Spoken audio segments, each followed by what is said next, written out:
आपके लिए भरपूर तालियां। और माहम इस वक्त यहाँ पर मौजूद है। माहम से मैं रिक्वेस्ट करूंगा अगर स्टेज पे तशरीफ लाएं। और अस्करी बैंक के अंदर ग्रेड 17 की ये ऑफिसर हैं खातीन और हजरात, करक की बेटी, खैबर पख्तूनख्वा की बेटी माहम बतूल। खातीन और हजरात, माहम बतूल आपसे गुफ्तगू करेंगी।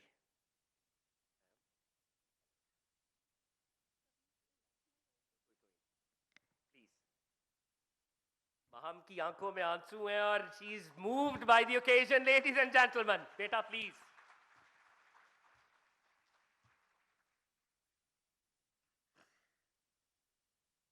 खातीन और हजरात, ये है प्राइम मिनिस्टर साहब का वो विजन कि माहम जैसी बेटियां करक से उठती हैं और आज प्राइम मिनिस्टर के सामने मौजूद है। अस्सलाम वालेकुम सर। I can't.